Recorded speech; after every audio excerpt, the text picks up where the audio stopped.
Hi, friends. This is Emily. I'm the owner and founder of Friendly City Books. And today I'm really excited to be joined by author and journalist Tracie McMillan. Hi, Tracie. Hey. Hi, Tracie. I'm going to read your bio for those who may not know you already. Her name may sound familiar to many of you because she has been writing for many publications, including the New York Times, the Washington Post, the LA Times, Mother Jones, Harper's, and National Geographic. She's also the author of the 2012 bestseller, The American Way of Eating. And today we're going to be talking about her new book, The White Bonus: 5 Families and the Cash Value of Racism in America. I'm holding up an advanced copy of this, but it is going to be coming out in hardcover very soon. Tracie, what's your publication date? April 23rd. April 23rd. Okay. And we are really excited to talk about this book, and we're going to be doing lots of programming on this at Friendly City Books. So this is just the beginning with publication day coming up. Are you excited? I'm half excited and half terrified. So I think that's about right. Well, I mean, you've got amazing reviews already. So there's this incredible blurb on the cover by Kiesa Lehman, which he describes as absolute genius, which is well-deserved. That's very generous from both of you. That's really embarrassing, Cassie. I'll take it, but that's a lot.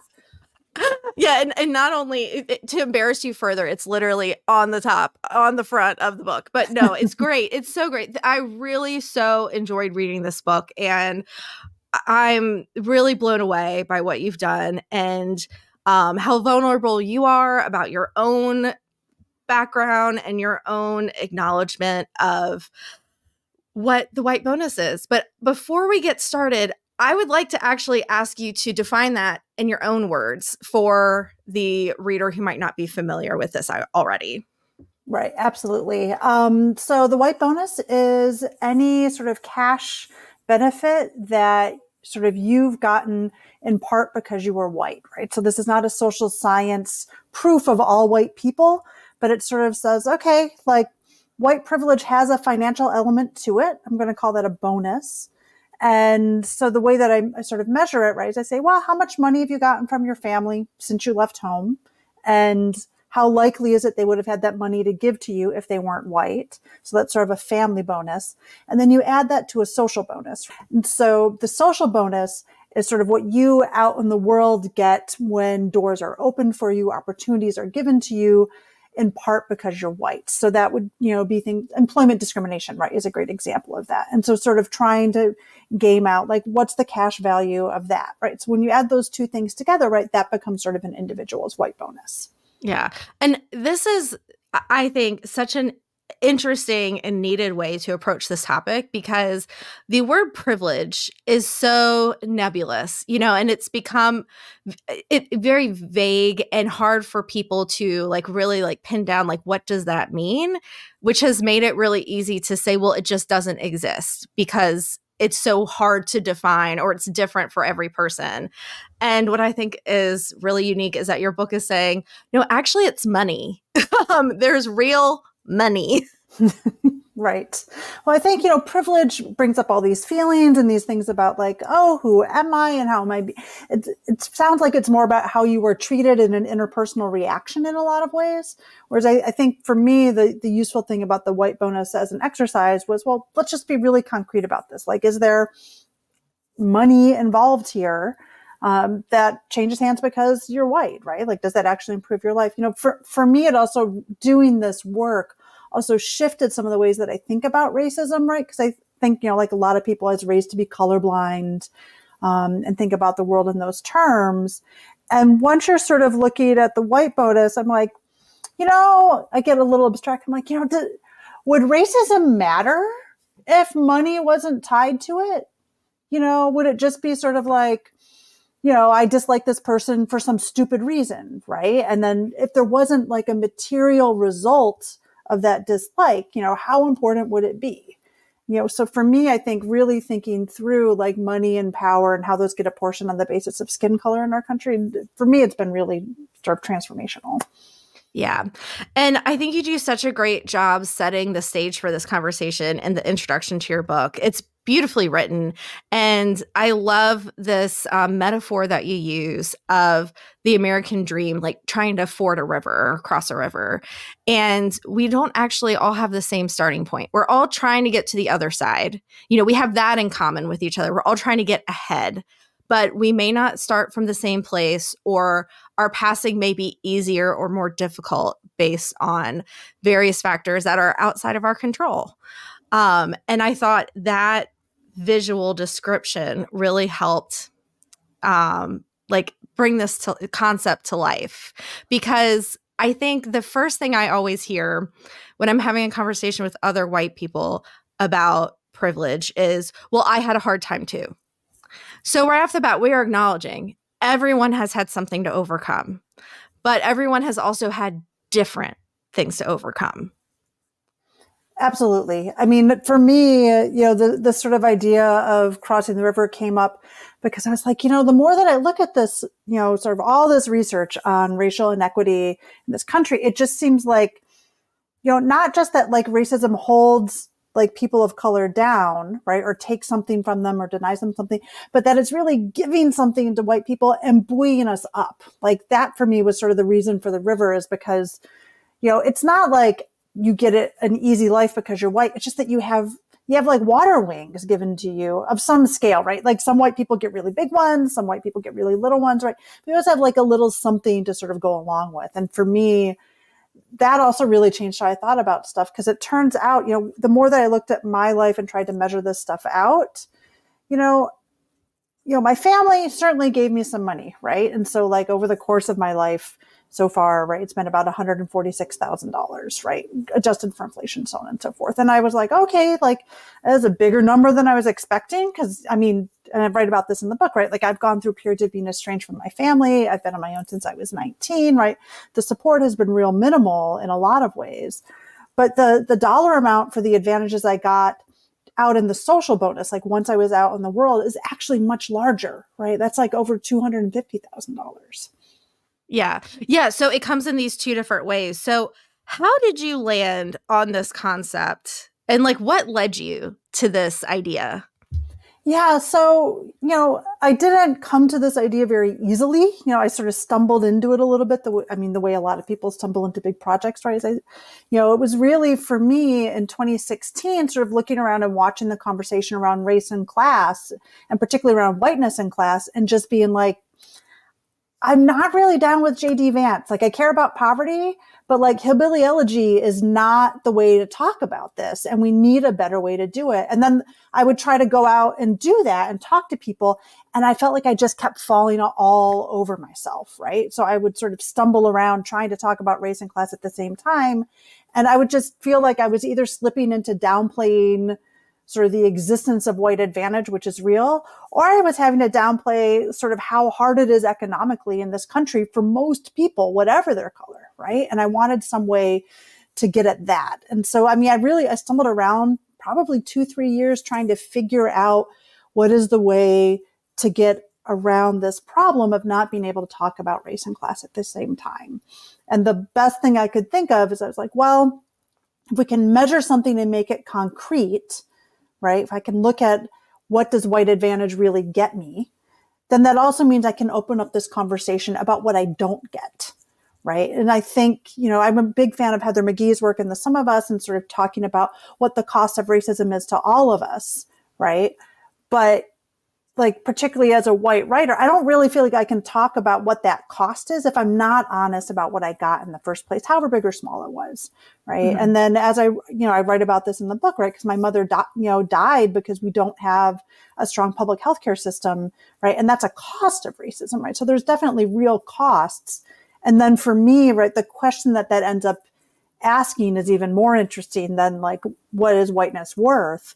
It's more like, is racism worth it to us to keep it going, right? Because when white people stay silent about it, it just keeps going along on its own. And I think a lot of us stay silent because we sort of think like, this is probably in my interest and I don't really like it, but who am I to look a gift horse in the mouth, right? Yeah. But I think once you start looking at, well, there's both, I'm going to be honest about a benefit, which means I can then talk about the costs. Then that lets us think about what is that value proposition for us, right? And, I think certainly there may be some white people that are like, you know what? I just want that money and like, I'm going to cling to it.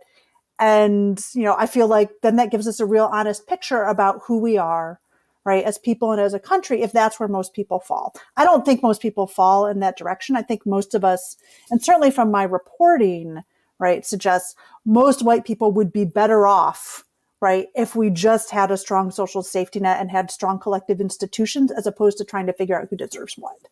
But, there's sort of like a lot there. So for me, I would, that's all big and lofty. And it's also just, I'm a white person working in media in New York, and I don't come from that much money compared to most of my peers. And it's just really frustrating to get lumped in with kids whose parents paid for college and took them on European vacations and paid for their down payments and all that stuff, right? Like, I don't begrudge families like that if they can do that for their folks. But, particularly in New York circles, there's this constant conflation of whiteness with wealth. And for my own sort of comfort in the world, I was just like, I need to figure out some way to talk about this because it's, otherwise I have a really hard time in social situations. Yeah. Yeah. No, and I got that. And when you were talking about your college years going to NYU, I kind of got flashbacks myself because I went to college out of state at Georgetown at a private institution, big city, East Coast. And George W. Bush's nephew was in my dorm my freshman year. Eric Trump was 2 years ahead of me. The pretender to the Greek throne was in my one of my classmates, and I was not prepared for that. Well, I think a lot of kids that grow up and going to public school, right? You don't understand what power and wealth is in this country. Right. I mean, I really when I was growing up in rural Michigan, right? Sure, we had private schools. They were little religious academies. Right. And some of them were prestigious, out in the suburbs. I mean, I was out in, an hour outside of Detroit. The suburban schools had there were some nice day schools and prep schools and that sort of thing. But I had never been around private school kids. Right. So I end up at NYU and I have a roommate who bought a toss pillow that was $50 in 1994 for her dorm bed. Right. And I just remember looking at that pillow and being that's an entire day of wages for me. Right. Yeah. And it's just a real different experience of university. I write about this in the book, right? I have a very difficult relationship with my family. So I was pretty independent of them, even when they were ostensibly supporting me.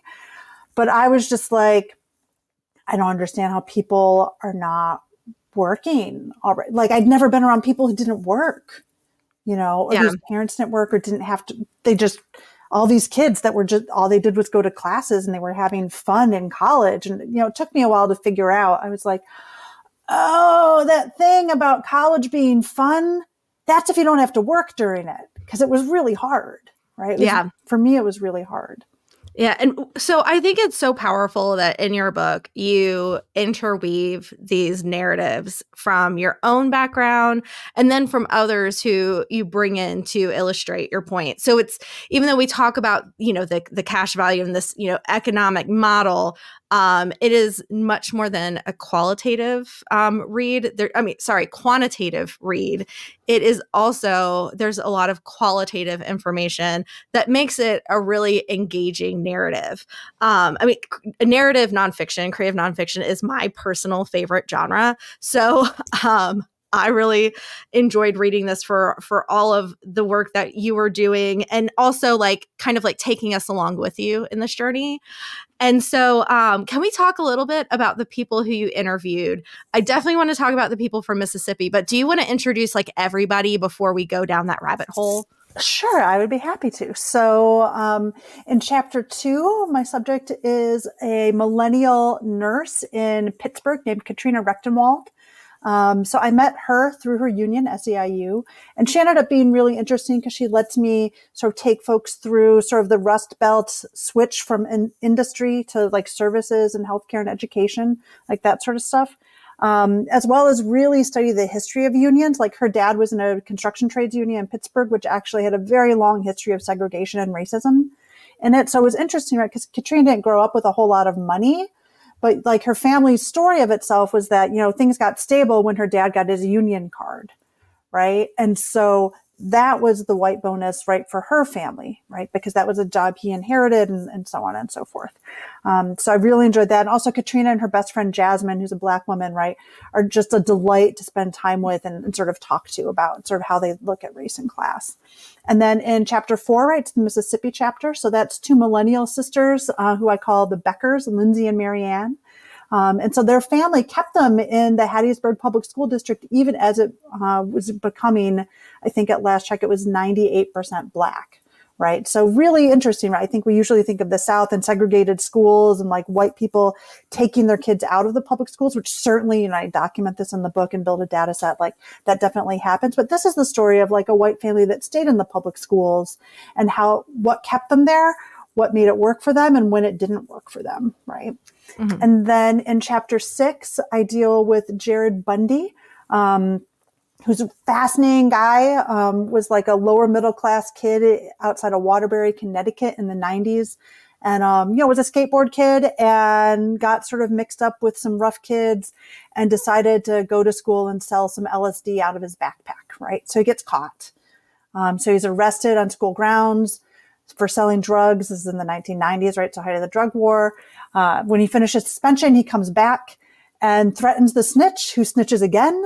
So he ends up with extortion and larceny charges. So it goes before a judge in a very tough on crime district with extortion, larceny, and drug charges. And he gets given a second chance, right? Which Jared, I write about this, turns around beautifully, by his 30s, becomes a homeowner in the Bay Area.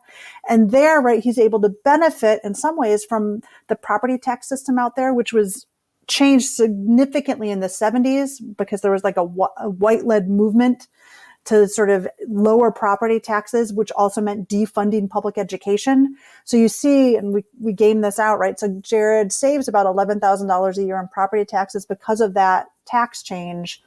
But if he wants to buy private education for his daughter, because he's now in a district that is very low performing, it'll cost him $15,000 to $20,000 a year, right? To serve a lot of people through that. Cost benefit.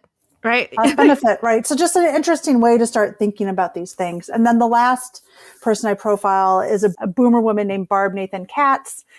She was born into an upper middle class Jewish family in Houston. So an interesting sort of tweak on whiteness there in the South. And then she ends up falling into working poverty in Texas, right? Which did not expand Medicaid. And so, which is heavily correlated with racial resentment on the part of white folks. And ends up dying at home because she didn't have healthcare and didn't know she was diabetic. So she goes into ketoacidosis at home and dies.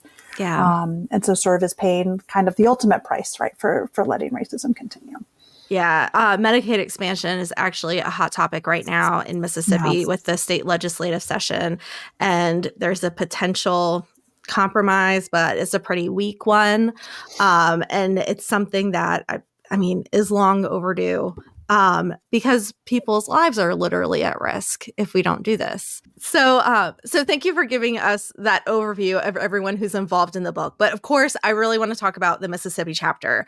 And this chapter is really focused on the impact of public education, like K through 12 or pre-K through 12, really, education and how it is resegregating, this is something that I've personally witnessed over my lifetime, which has been extremely frustrating. You mentioned before that the school district in Hattiesburg, the public school district, is about 98% Black, and it's about the same here in Columbus. And to give people an idea of like how our cities compare. So Hattiesburg is about 3 hours away. It's probably got about 100,000, maybe a little bit more than that people. We have about 25,000, and Columbus city schools are probably about 95 to 98% Black as well. And our schools, they're Title I schools, but not only that, every child is on free lunch in our school district because at a certain point, if you exceed a certain threshold, they just put all the kids on free lunch. And I wouldn't be surprised if Hattiesburg is the same as well. I do have to take this opportunity to go on a little side quest to mention to everyone that Tracie spent time in Columbus while she was researching the Hattiesburg chapter of this book. So for those of you who are local customers and friends of Friendly City Books, Tracie actually knows this town quite well. I do. I did a lot of running on the Riverwalk. Yeah. And ogling some of the historic homes, and then otherwise hiding. Right? Yeah, head down working, right? Yeah. Yeah, I was staying with a friend who lives in faculty housing for MSMS, and so she has an extra bedroom, and that was my Mississippi base while I was reporting the Hattiesburg chapter. Yeah. So, okay, why did you want to do this? Like, why do you want to come to Mississippi? Why do you want to write this part of the book? Yeah, well, I knew that I wanted how do I say this? Well, I knew that I wanted the book to touch on different geographical areas, or I wanted this to be a national book and something that wouldn't just be honed in on, say my experience. And I thought it was really important to go to the Deep South because for sort of the rest of the country, right, that's what everybody thinks of when they're like, oh, we have race problems in America. Oh, that's about the South, right? And in particularly, Mississippi comes up in those kinds of stereotypes a lot, as well as, I've just been really moved by the work of Kiese Lehman and Jesmyn Ward. And I just felt like if I wanted to have a chance to really understand more about their work, right, that meant spending some time in Mississippi. So I was really grateful that I got to spend time there. I mean, there's a lot I really like about Mississippi and really enjoyed. And I will say, now having dug into the history of the place that I'm from much more, I'm like, I don't know that we in the North really have any room to talk, right, when it comes to racism, right? I mean, there's certainly some really severe history in Mississippi that I haven't found up north, but we're talking splitting hairs here, right? Like, yeah, this makes me think of two famous quotes. The first one being William Faulkner's, like, to understand the world, you must first understand a place like Mississippi, which he may or may not have actually said. But the other one that it makes me think of is Malcolm X saying, I might be misquoting this, but it's basically anywhere south of Canada is Mississippi. Right. I mean, the racism of the county that I grew up in and like the city that I was born in, I mean, I had not known anything about it. And everybody in my family pretty well should have known about it. And I never heard anything about it. And, that for me has been really sobering. I mean, that's not about Mississippi. But yeah. No, but it does, draw parallels. And I mean, one thing that happens throughout this book a lot, even in the California chapter, as you were mentioning, is, the system that we live in kind of pits our best interests, our individual best interests versus our collective best interest. And so a lot of my friends who have kids who are now entering grade school are faced with this question of what do I do? Because I have the of wanting to send my kids to our local public schools. It is politically and personally important to me, but I also have to do what's right for my child. And there was there's a quote in here from a former principal of a school in the Hattiesburg School District who pulled her kids out of the school district and put them in a different school district. Mm-hmm. And she was like, they're my number one priority. And even though this is what my career has been, I have to do what's best for them. So it's hard. I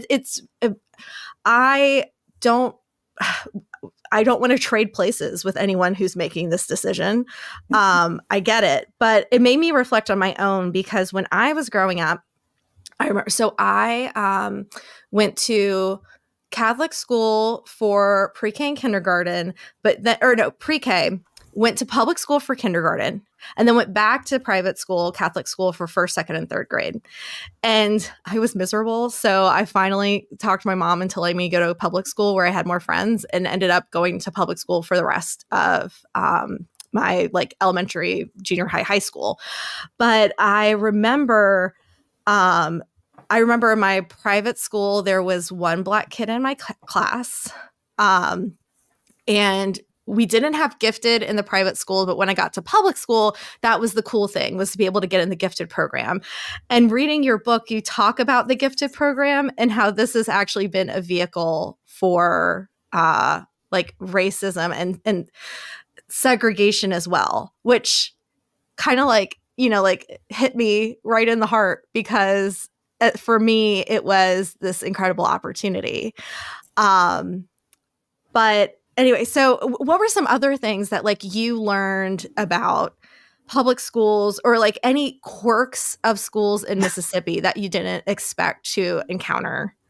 Right. I mean, I feel like the quirks that I found in Mississippi, I was like, I think this is happening up north too. Like, particularly once you get past the era of there being different buildings by race, right? Because it sort of is this thing where like every time there's a shift towards integration, right, there's a new way to slice and dice the student population to try and segregate, if not physically, then in terms of resources, right? And I think that's sort of the thing with the gifted and talented that's really interesting, right? So like in the Hattiesburg chapter, right, I just started digging around. I was like, oh, like this white family left their kids in the public schools because there was this great gifted program. Like, I wonder what the demographics of that looked like and so on. And so I go and I dig around and I find that, 42% of the white students in this one elementary were considered gifted. The national average is 8%. Yeah. Right. So either there's some amazing stuff in that water, like in that neighborhood of Hattiesburg, right? Or there was just a real instinct towards giving resources to these white families. And in fact, right, in fact, I don't know that this is because of any kind of, overt decision on the part of educators, right? Other than knowing that the white families were going to leave the district if they didn't feel like their kids were getting treated special, if they didn't feel like they had something extra, right? Because there was such a serious concern around white flight. And I think for me, something I did not understand as a Northerner, right, was that white flight has always been about schools, right? So like, yeah. And you end up telling your own story in that way too, like how your family used that as a reason to move to a new town. Right. Well, it seems to be the reason we moved, but my family doesn't talk about it that way, right? Like, and this is sort of the trick in the North is like, we never say that that's what's happening out loud. So when I was growing up, I'm about an hour and a half outside of Detroit. My whole family's thing was like, oh, Detroit's super dangerous. We can't go down there.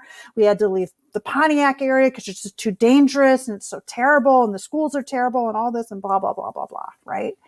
And, people would talk about like, oh, the riots in Detroit, right, which is an uprising, but the riots in Detroit. And, white flight had started long before there were any uprisings because the white people didn't want their kids to go to school with black kids, right? And that's what had taken people out of there. And that was much clearer for me to see in the Hattiesburg chapter, right? Because I built this data set, right? Like going through archives at the Department of Archives and History and everything from 1950 to present day about what the demographics of Hattiesburg and the two neighboring districts look like. And you can just see over time, right, when you graph it out, like just all the white kids just start bleeding into these two outlying districts, right? And those become, that's Petal and Oak Grove in Lamar County, which are two of the top performing public districts in the state of Mississippi, right? Yeah. So all those resources go out there because those white families just move outside of the school district.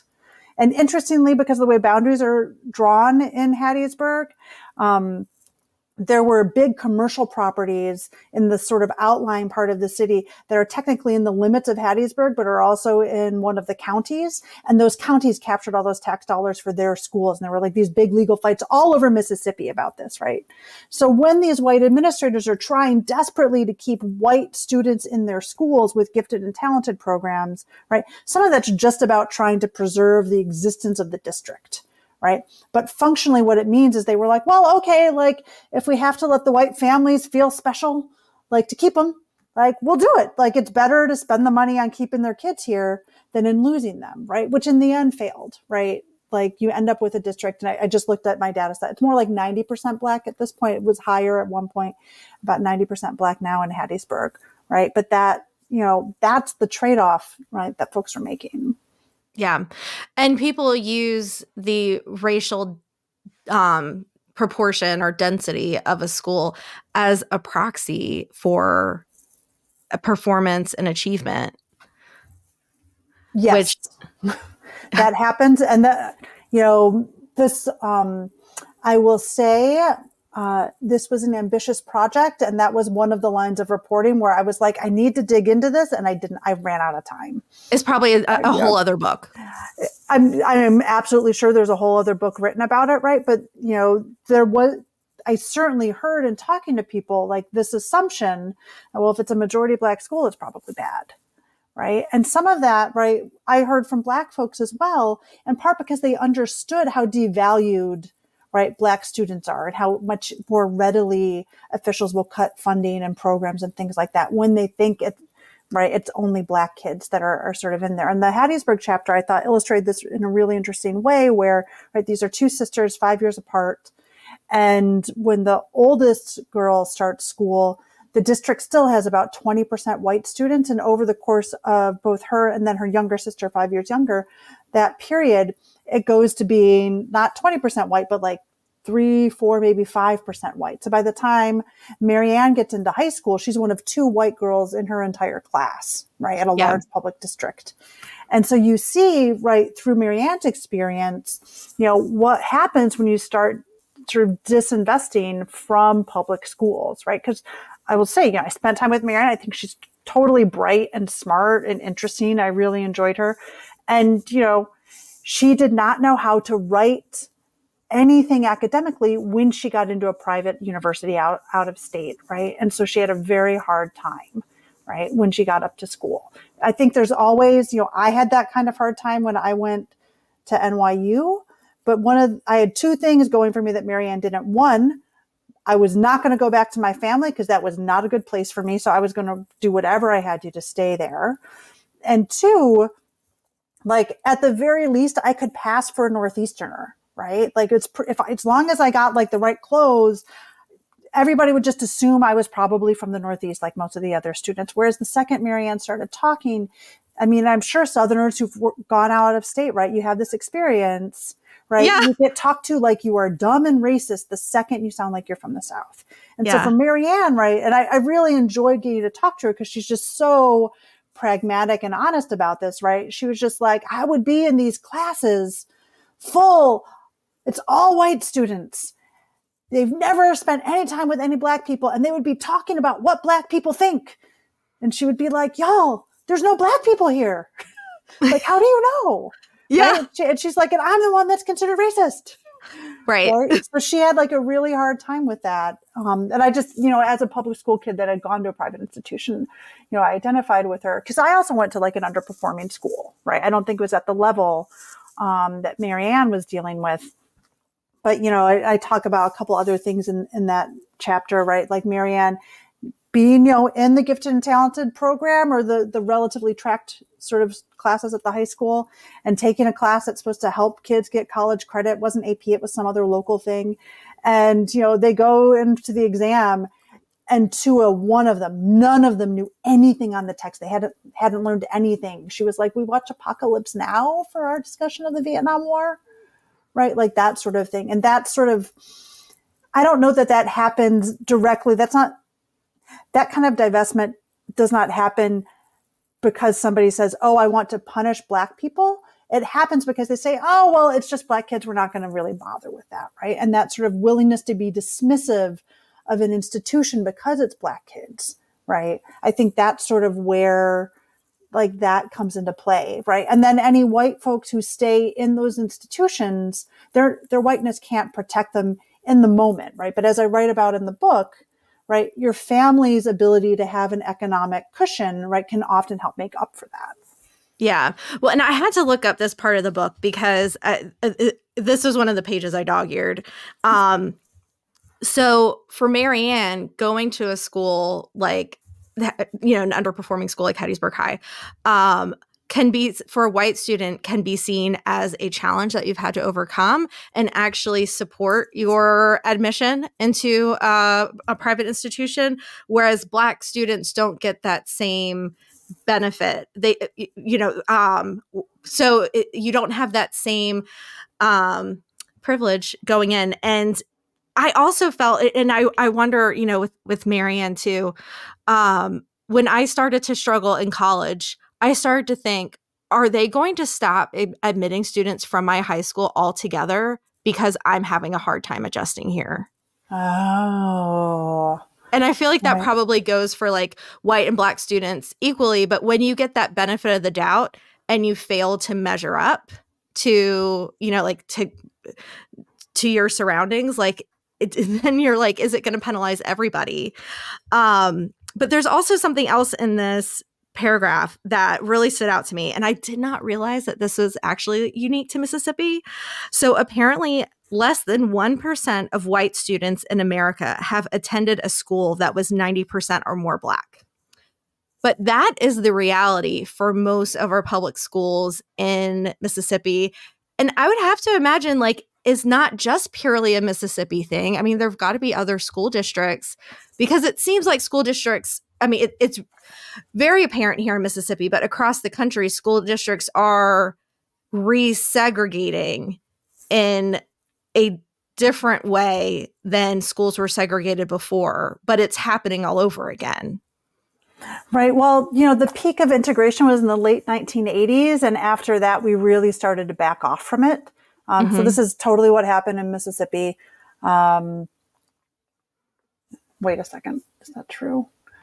Oh, no, it is. Like in Mississippi, the late 80s, early 90s were like the high water mark for integrated schools. Right. Okay. So the late 80s were the high water mark for integration across the country. And then since then, we sort of backed off from actually forcing schools to do that. And so a lot of them have resegregated. I mean, it was really interesting in Hattiesburg, when they decided, in Hattiesburg, when the courts declared, okay, you guys are unitary, you're integrated, the administrators were like, great, we're going to stop busing and we're going to go back to neighborhood schools. And they knew this was going to resegregate the district. And they were like, that's great, like moving right along. Right. And so they did that. And by then, right, the district was about 80% Black. So there was also a little bit of a sense of like, well, what does it matter? Right. Like we're going to have one school where most of the white students will go, but it's not going to be majority white. So, we'll just sort of do it that way. Right. And then and that's the school that these girls went to that had the biggest gifted and talented program, and so on and so forth. I mean, at this point, I think any place where there's significant racial diversity, you do tend to see that the public schools will be much less white than the population overall. Right. So like the district in Vallejo that I write about in California, Jared and his wife had been, very excited to move to that town, in part because it's extremely racially diverse, right? It's like a quarter Black, quarter white, quarter Asian, quarter Latino. They were like, wonderful. We're moving to the melting pot. We're going to raise our family in this wonderful mixed place. And, they'd never had a kid before. They'd both grown up going to public schools, and they're like, okay, whatever. So they didn't really think about the fact that schools had resegregated in this way, right? And so they get to the point where their daughter's about to enter school, and the public schools are only 6% white, right? Even though a third of the kids are in the city, right? So like all the other white people are mostly taking their kids somewhere else, right? And that district is like 3/4 of the students are low or very low academic performance, right? So then they have to sort of think through, well, how do we feel about this, and but do we want to pay for private school? That's expensive. Do we want to build a life around driving our kid to a charter school? And figuring that stuff out. So I think in a lot of ways that resegregation, it just ends up, certainly in terms of white support for public institutions, right? It really undercuts that, right? Because I do think white racism just still tends to like really keep us from supporting public institutions. Yes. I mean, across the board, like all kinds of social safety net programs have lost like trust and institutional support. And you have some like really solid statistics in here about how that's changed since the 80s and since the 50s, like how public opinion has changed on the social safety net. And I think what's really powerful about your argument is that it ultimately hurts all of us in the end. Because I remember one time when we were talking about the white bonus and the title of this book, and how like, yes, it is a bonus that white people have this additional wealth, but you are paying for it in the end. It is money that you have had to spend to maintain your advantage. Yeah. So it actually doesn't help us. Not in the end, right? And I think, for me, it was something that was really powerful was spending some time in Macomb County outside of Detroit, which is the swing county, which arguably flipped the state to Trump in 2016. which is like blue collar, white folk, Democrat, area. And I went around talking to people and I just was like, right. Before the bottom fell out of the Rust Belt, there was a social contract here between government and business that meant for free, you could get into the middle class. You probably had to finish high school. I mean, and for my parents' generation, you didn't even have to do that, but you get through high school, which is a free education.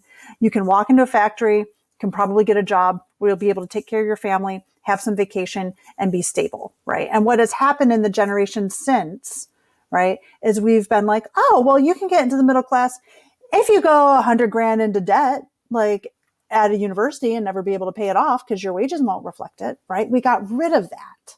Mm-hmm. And so for me, thinking through like what drove that and how that has worked was really powerful. Yeah, I'm glad you brought that up because I think about that a lot with the conversations I have with my family and my parents, because my parents did not inherit wealth themselves, but they've been able to build wealth.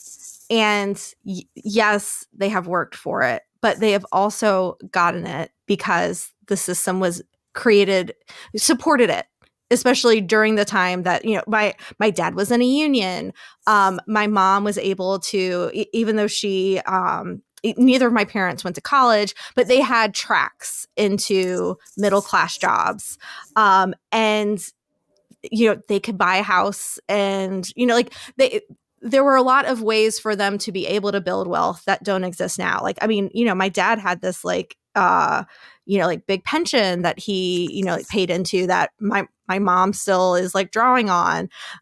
My mom and my dad both eventually got divorced and remarried. And we always joke that my stepdad has 2 state pensions. Like that doesn't exist anymore. But anyway, this is now that I'm kind of getting into my own family history and the white bonus that I might have, I actually wanted to ask if we could go through it with, using myself and my background to see what kind of white bonus I might have. And, what are the questions that we might ask in order to do this exercise? Okay, yeah. So I can walk us through the questions. Bringing out data points is going to be hard, right? Because it actually takes a lot of actual study and stuff like that. But, the way I did it, with my family and with the other subjects, right? Obviously I had to sort of get like a checklist and sort of run through the questions. So the questions we ask are things like, did you attend private school for any year from kindergarten through high school, right? So did your family spend money on you and your mobility that they didn't have to, right? Did they pay for any standardized admissions? Any like SAT prep classes or tutoring or for ACT stuff, right? Because that's money spending on your mobility that they don't have to, right? Did they pay for you to take the test? Yeah. Okay. So should we actually answer a few of these? Sure. Because I talked about, I did go to private school for pre-K 1, 2, 3. Mm-hmm. For test prep, I did not. My school did have a test prep program in place. But when I went to grad school, this is actually something I thought about a lot because I went to business school and there's basically an entire industry built to support business school admissions and how competitive they are. And there were classes that you could take that were 2 months long and they were thousands of dollars. And this is a whole thing. And I did not do that because I felt like it was unfair that you could have a better test score if you have the money to take this test and therefore get more money to go to a better business school. So I did do test prep books. I bought books and I bought an online program and I had a good enough score to get into a top 25 school and get a scholarship. But I didn't, I didn't go to Harvard, I didn't have, and I do wonder if I had shelled out $5,000 or, even $2,500 for one of these classes, would I have achieved that much more? But I just knew there are people out there who can't do this. And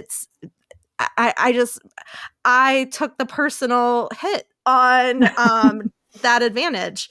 But yeah, and so in high school, my test scores were good enough to get me into a good school, but they weren't I went to a school with people who were getting perfect SAT scores and mine was not perfect, but it was enough. So I just went with it. So that's my admission story. Right. Right. And then, right, you sort of look at, did your parents pay for training or education after high school, right? So if they helped with college, if they helped with They did. housing costs in college, insurance, cars, cell phones, laptops, any of that stuff, right? That's something that, you sort of say, okay, well, that was extra money they didn't legally have to spend on you.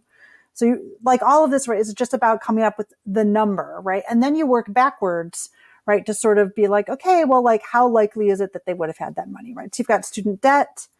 You've got spending on education. If they help pay off student debt, right, that's something to think about. If they help with a down payment for housing, if they have paid for rent, if they let you live with them for free and they had enough space for you, right? If you weren't on a couch, but they were housing you, how much did you save, right, rent-wise by not having to house yourself? So Tracie, I was thinking maybe you could walk me through what my white bonus might look like, or at least what are some of the questions that I should ask myself that would help me understand it better. Okay, sure. Yeah, I can do that. Right. Obviously, working on the book, we came up with a sort of template of things to run through. Yeah. All right. So let's just run through this real quick and dirty, and then we'll sort of go from, so let's just run through the what has your family spent on you part. Okay. And then the second part of that, right, is to sort of think through, well, how likely is it your family would have had that if they weren't white, right? Okay. So we got to do the dollar amount and then where did it come from? Okay. So let's start. Any private school before you went to college? Yes. Pre-K, first, second, and third.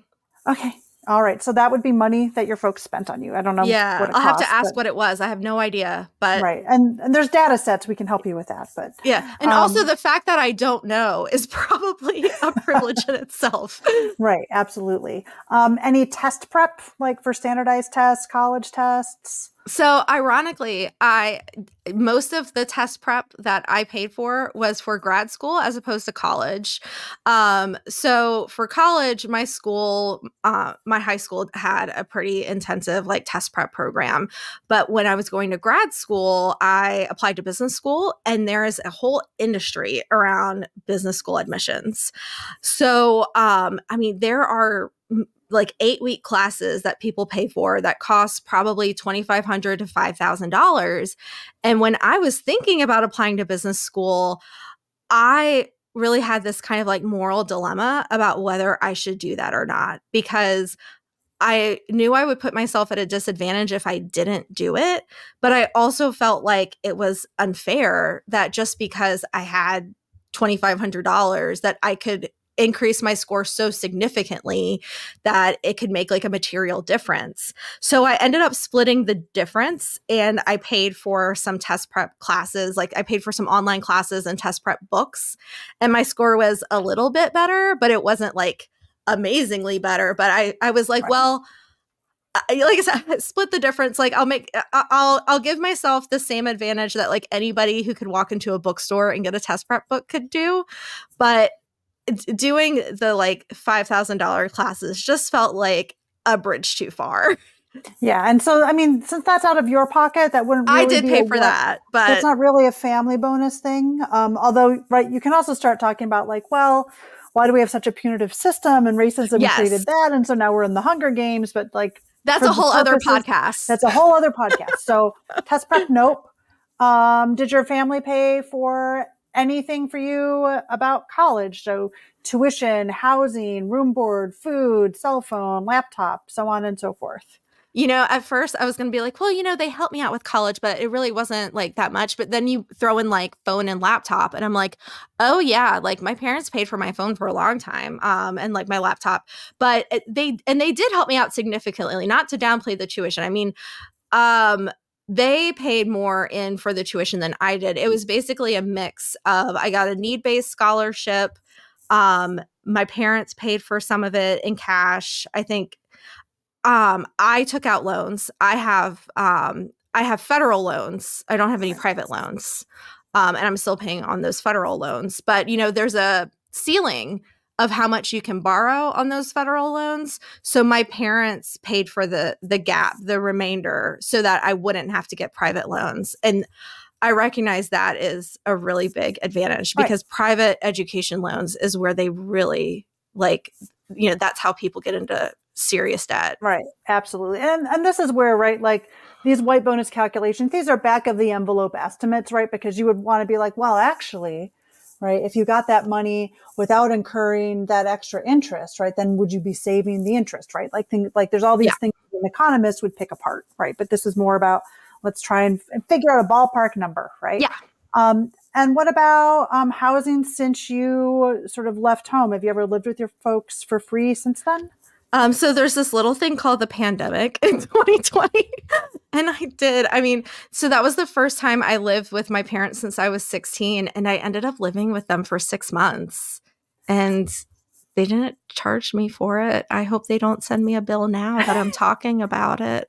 Right. So this is something that I saw with a lot of different folks at various levels, right? So actually one of the lowest income subjects I had, Katrina, right?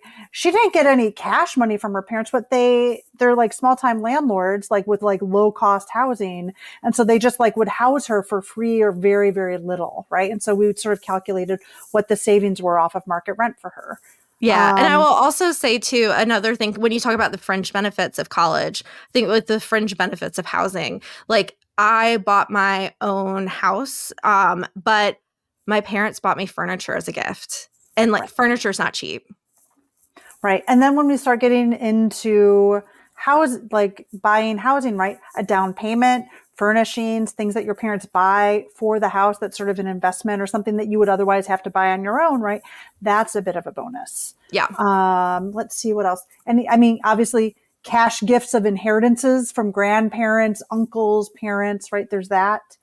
Actually, when my dad died, I got a very small amount. It was 25% of the value of his house. And it was just honestly like a quirk of the legal system in Mississippi that it worked out that way. It wasn't a windfall, but it was right as I was going into grad school, and that subsidized my living expenses. Right. Right. Because I think a lot of times, particularly, I think if you're somebody from like the middle class who ends up at a private institution among like really wealthy people, right? Those things don't feel very big, but they actually can be really powerful for folks, right? Yeah. What about borrowing money interest free from family members? Yeah. So, since I started a business, I did have to, my parents have offered me some money as a loan, as an interest-free loan. And it was so hard to accept. I really thought I could do this all on my own. And I'd been living completely independently completely independently, I guess, with air quotes, as we're doing this exercise. It shows you how much you're not.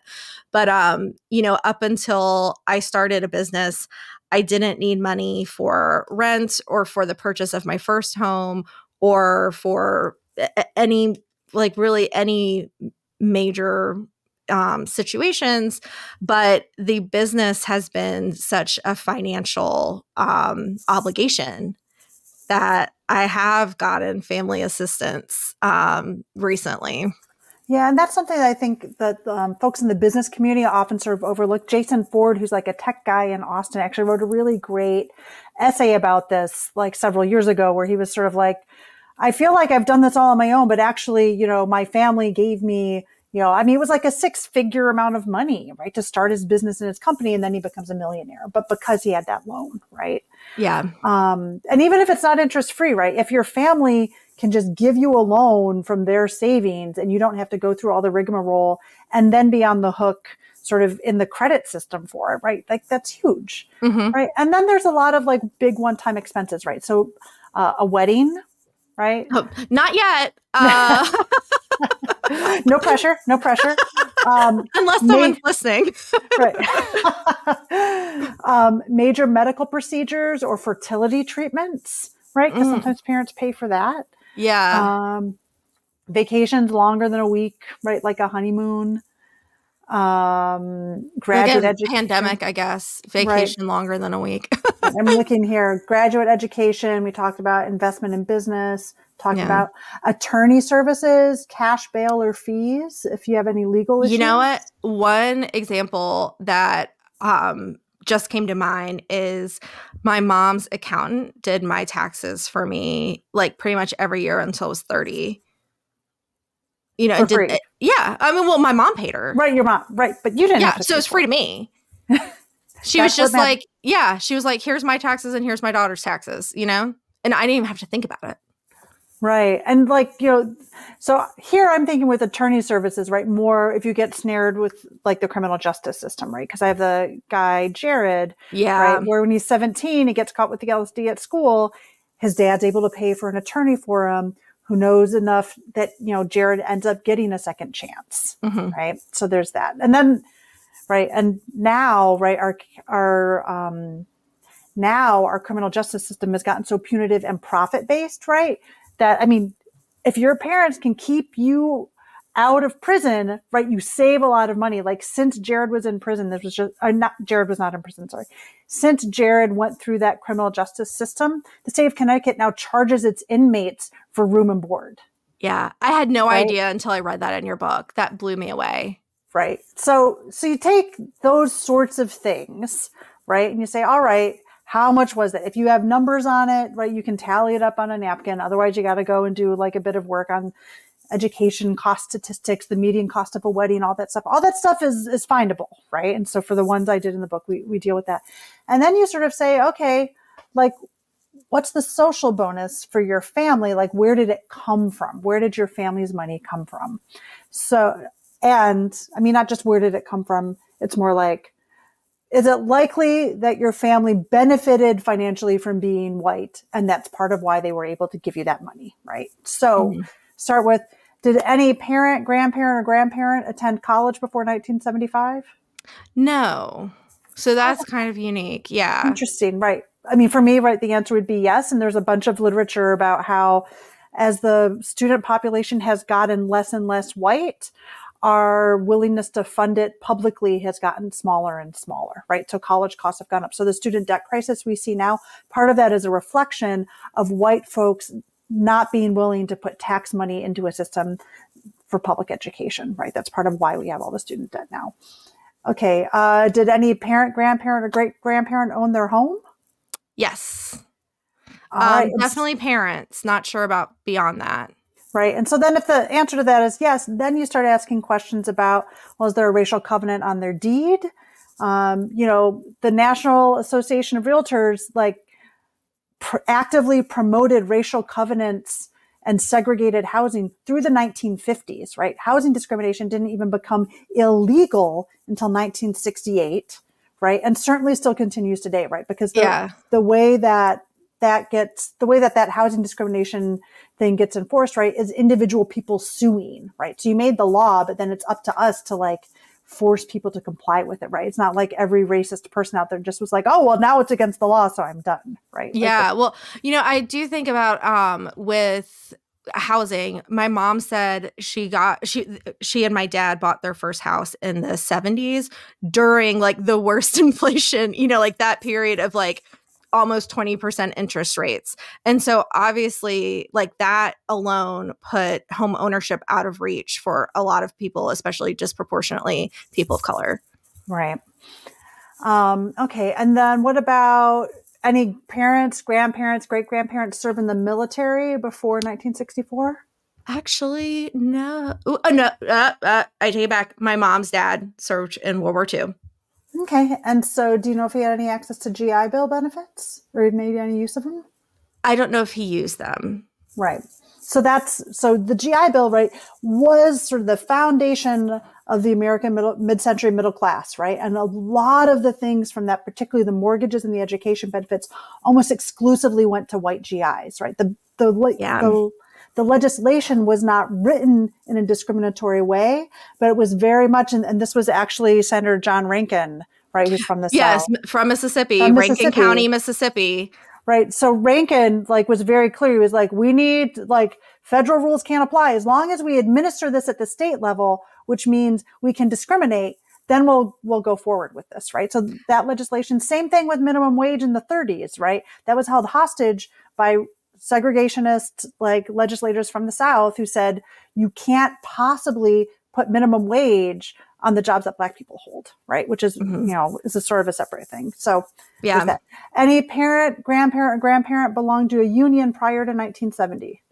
Yes. Although I don't know if my dad's not old enough to have joined before 1970, but it probably would have been in the early 70s. My dad was a Boilermaker, and he was a welder, and that opened like every door to him. My dad actually had a criminal record before he went into the trades. He did not have a high school degree, but he ended, up with like the American dream of like, owning a home and having a retirement and being able to send me to college. And that is because of the strength of, his union. Right. And I should say, right, unions can be phenomenal, transformational places for social change and certainly for racial equity. But there is also a really long history, particularly in the construction trades, of really intense discrimination over time. Oh, yeah. Right? Well, and, in Mississippi, like, is a very hostile state to unions. And I have to imagine that is related to, like racist attitudes towards not letting Black workers organize to improve their lives. So it's actually kind of unusual that my dad was in a union at all. His union was actually based in Memphis, so just over the border. And it was a construction trade. Right.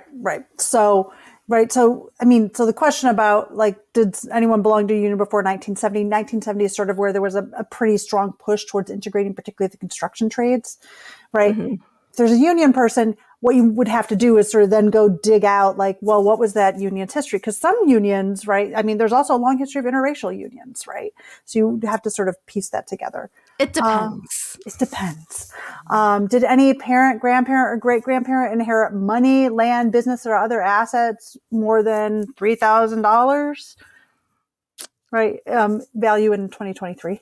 Yeah. I mean, honestly, though, like, I don't think so. I mean, my grandmother on my on one side lived in public housing for a long time.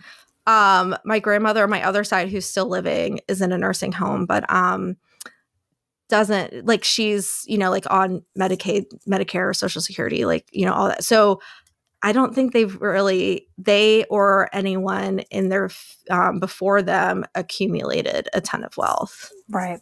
Okay, that's cool. Did any parents have to support their own parents or other family, either by spending money or providing in-kind care? I think my dad did provide some support for my grandmother, because she ended up moving after Katrina to live in the same town as my dad. And then I think my mom has helped with, like various family members and, so I'm sure along the way.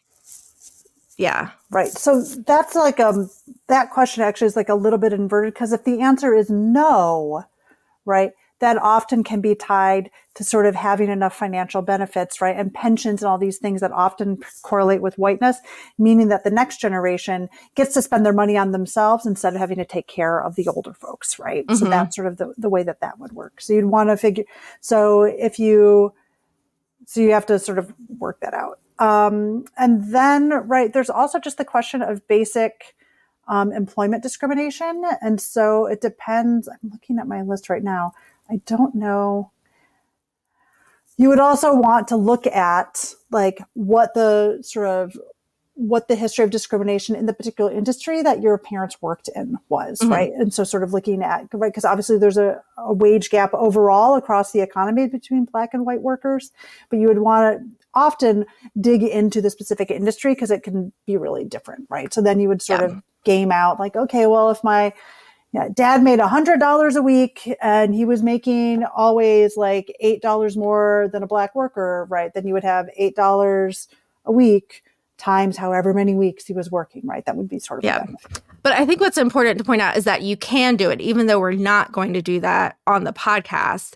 It can be done. It is not such a vague and nebulous concept that we can't wrap our arms around it. Like there's, if I really wanted to, I could pull up the Bureau of Labor Statistics right now and go through the historical data and sketch it out. So I just want to like put out there that like this is a number that you can arrive at with some sort of decent context to anchor it in.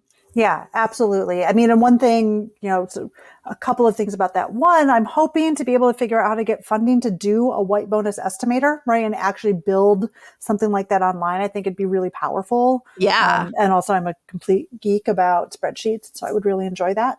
And, if folks are really interested in this, my personal website, traciemcmillan.com, Tracie with an IE, everybody, actually has some of how to walk yourself through this on it, as well as like a data visualization of my bonus and the other folks in the book, just to give people like something a little easier to look at, right? Besides the tables that are in the book.